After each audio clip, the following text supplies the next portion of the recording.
Hello guys, welcome back to my YouTube channel, and in today's video we're simply going to continue from where we ended in the previous video. So in the previous video we talked about Biochemistry Test 2 past paper that was written in 2022. So if you haven't watched that video, make sure you go back and watch that video because you understand where we started from. So today we are simply going to continue from where we ended. So we're going to question 5. Question 5, which of the following complexes is not a proton pump? So for us to understand this, let us look at the diagram. I have a beautiful diagram for you. Let us look at this diagram. And what is this diagram talking about? So what we are seeing here, this is the electron transport chain.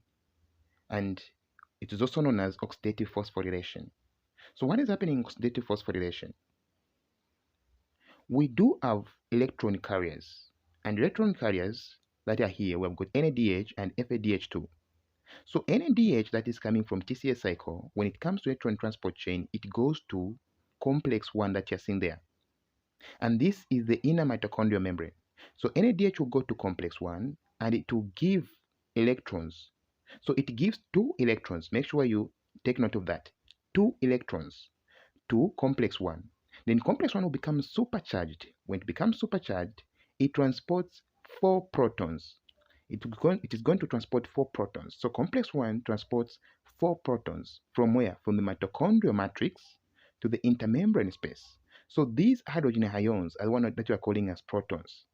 So NADH is going to give 2 electrons to complex 1. Complex 1 is going to be supercharged and it will transport 4 protons from the mitochondrial matrix to the intermembrane space.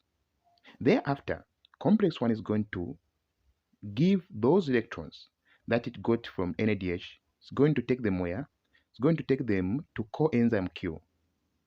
Now, FADH2 will also do the same thing. Will come here at complex 2. So remember, NADH comes at complex 1, FADH2 comes at complex 2. So FADH2 is going to give electrons to complex 2. Then complex 2 will become supercharged. But what you should know here, and you shouldn't forget, is that complex 2, it is not a proton pump. So it doesn't pump any proton. So what will happen if it is not a proton pump?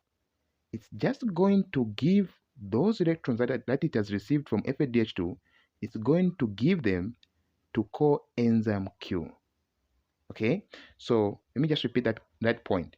FADH2 is going to give 2 electrons to complex 2. Then complex 2 will just become supercharged, but it cannot transport protons. Why? Because it is not a proton pump. So it's just going to get those 2 electrons from FADH2 and it will give them to coenzyme Q. Then coenzyme Q will take them to complex 3. Complex 3 is going to be supercharged. Complex 3 will transport also 4 protons from the mitochondrial matrix to the intermembrane space. That's what is happening. The process will continue. Complex 4, it transports 2 protons from the mitochondrial matrix to the intermembrane space. Okay? So what you should know that complex 1, it transports 4 protons from the mitochondrial matrix to the intermembrane space. Complex 2 doesn't transport protons. It is not a proton pump.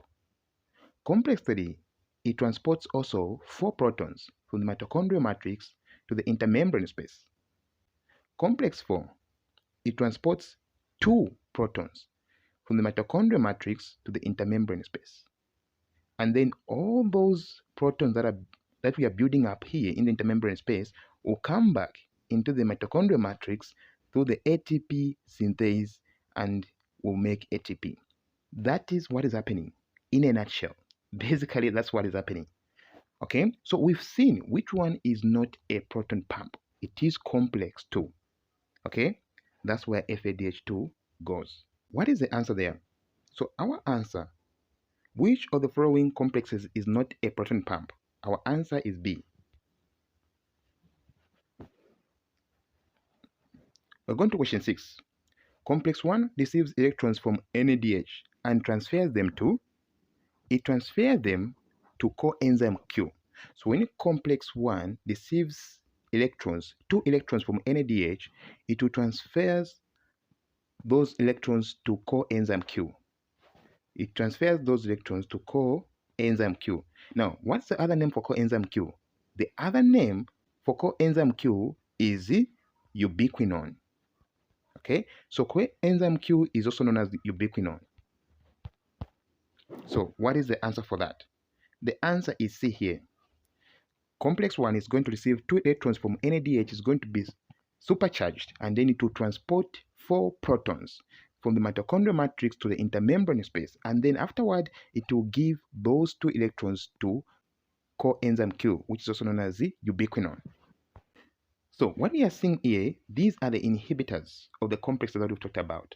So when we talk about complex 1, because complex 1 is very, very important, what inhibits complex 1?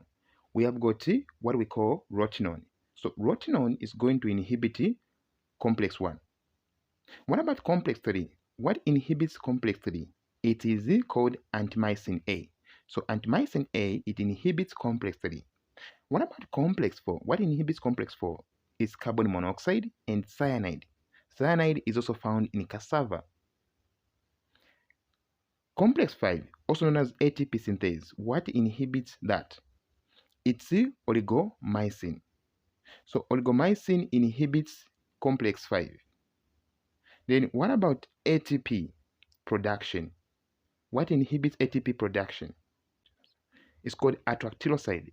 Atractyloside is going to inhibit ATP production. So atractyloside inhibits ATP production. Those are the inhibitors of oxidative phosphorylation in a nutshell. Now, let's go to question 7. Which of the following is the main breakdown product of pyruvate? So we know that the main breakdown product of pyruvate is acetyl-CoA. So acetyl-CoA is the main breakdown product of pyruvate. But we also produce lactate from pyruvate. So we can produce lactate, but lactate is not the main breakdown product of pyruvate. So lactate only happens in situations where we have got high energy demand and we don't have enough oxygen. So you're going to find that pyruvate will be converted to lactate by lactate dehydrogenase enzyme. But the main breakdown product of pyruvate is acetyl-CoA. Make sure you pay particular attention to that word, many, very important. Question 8. In eukaryotes, the metabolic pathways occurs within the... So in eukaryotes, we've got a lot of metabolic pathways. So these pathways, some of them we know that they occur in the mitochondria, and others, they occur in the cytosol. Cytosol, it is simply cytoplasm. For example, we know glycolysis, we know pentose phosphate pathway, we know cholesterol metabolism. They occur in the cytoplasm, in the cytosol. And then also know TCA cycle. We know electron transport chain. These, they occur in the mitochondria. So in eukaryotes, metabolic pathways, they occur in both cytosol and mitochondria. Question 9. Just as a pump requires priming, glycolysis requires the input of... So glycolysis, it requires the input of 2 ATP. So you remember the first step where we convert glucose to glucose 6-phosphate. Here we are using 1 ATP.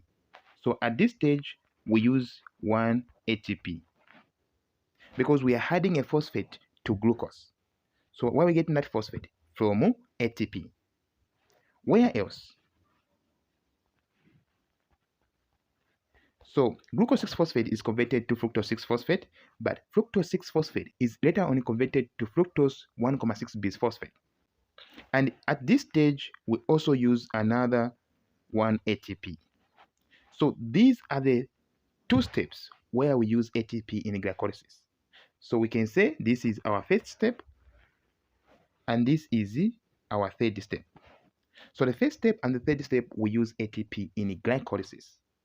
They're important for activating those molecules. Question 10.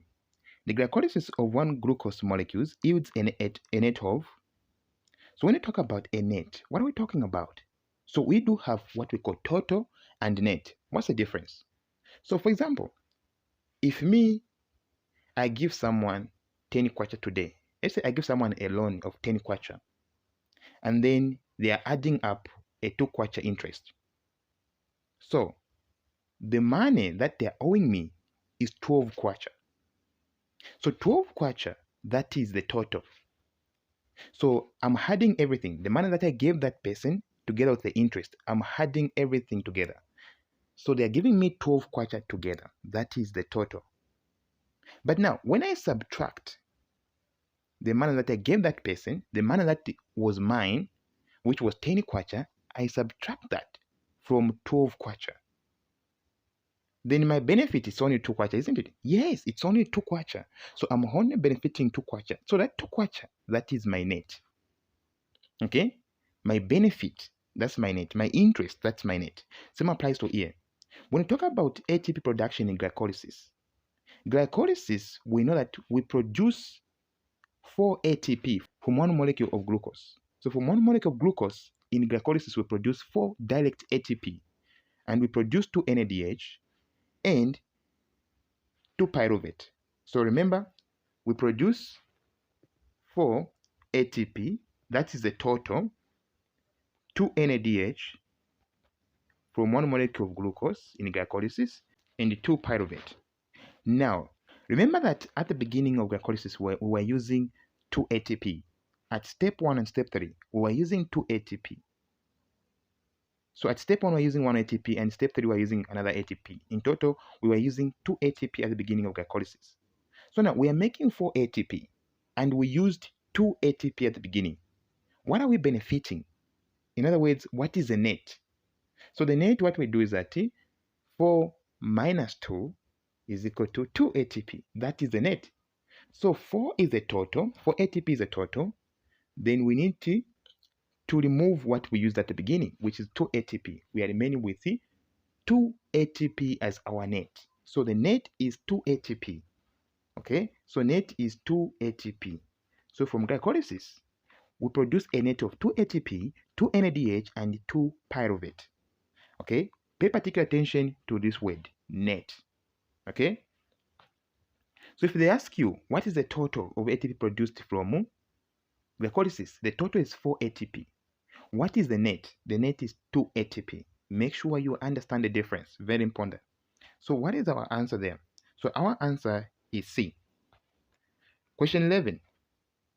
Which of the following processes can take place in red blood cells? So what you should know that red blood cells, they don't have mitochondria.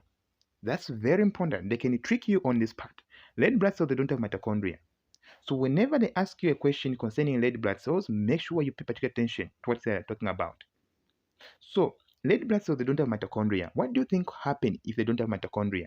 We know in the mitochondria, that's where TCA cycle and electron transport chain takes place.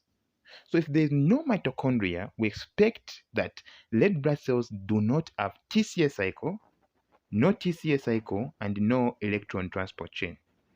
They don't have this. But they do have glycolysis because glycolysis takes place in the cytoplasm. So what's the other name for glycolysis? The other name for glycolysis is Embden-Meyerhof pathway. What about decarboxylation of pyruvate? Decarboxylation of pyruvate, we're simply talking about the conversion of pyruvate to acetyl-CoA. That part is what we call decarboxylation of pyruvate. So when you're converting pyruvate to acetyl-CoA, where is that taking place? That also takes place in the mitochondria. So red blood cells don't have mitochondria, so we expect no decarboxylation of pyruvate, no tricarboxylic acid cycle, and no electron transport chain. But there is glycolysis, which is also known as Embden-Meyerhof pathway. Very interesting. Question 12. Which of the following enzymes is not key in regulating the glycolytic pathway? So we know that hexokinase is very important in glycolysis. Pyruvate kinase is very important in glycolysis. Phosphofructokinase is also very important in glycolysis. But carboxykinase, that enzyme is not there in glycolysis. So this enzyme is not there. It's not key in regulating the glycolytic pathway. Very important. Question 13. What is the significance of step 1 of glycolysis? So step 1 of glycolysis, imagine we have got, that is our cell. Let's say that's our muscle cell. with our GLUT4 transporter there. So what happens is that glucose will enter. When glucose enters, this glucose, because these GLUT4 transporters, what you should know that they are bidirectional. So glucose can enter and leave through these GLUT transporters. So you should know that we have got a lot of types of GLUT transporters. We've got GLUT1, GLUT2, GLUT3, GLUT4, and so on. And these GLUT transporters are found in different tissues. So GLUT4 transporters are found in where? In muscle cells and fat cells. So these GLUT transporters, they're bidirectional. What do we mean? Glucose can enter or leave. Okay, it can enter and leave. What happens is that for us to trap glucose in the cell, we need to add a phosphate so that it becomes polar. What do we mean polar? We mean that it becomes charged. Okay, so it becomes partially charged. Because when it becomes partially charged, it cannot leave the cell. It's going to be trapped inside the cell. That's the purpose of adding a phosphate, to make it polar. Because you should know that the cell membrane doesn't allow anything charged to pass through it. That's a very interesting part of the cell membrane. So when we had a phosphate group, we make it polar so that it cannot leave. We trap it inside the cell. So what is the answer there? What is the significance of step 1 of glycolysis? Is to make glucose more polar. 14. Why is dihydroxyacetone converted to glyceraldehyde 3-phosphate in glycolysis? That's question 14. So the reason is that we don't have enzymes that can break down dihydroxyacetone and helps the continuation of glycolysis. What happens is that for us to continue with glycolysis, we need to convert dihydroxyacetone 3-phosphate to glyceraldehyde 3-phosphate. So we've seen that the purpose of converting dihydroxyacetone 3-phosphate to glyceraldehyde 3-phosphate is for us to continue glycolysis. That's the purpose of that. Because we want glycolysis to continue. So what is the answer? The answer there is C, for glycolysis to continue. Question 15. Which of the following elements is critical in glycolysis? So the element that is critical here, it is magnesium. Magnesium is a very important cofactor for many regulatory steps, and it's also important in many pathways. So magnesium, that is the answer there.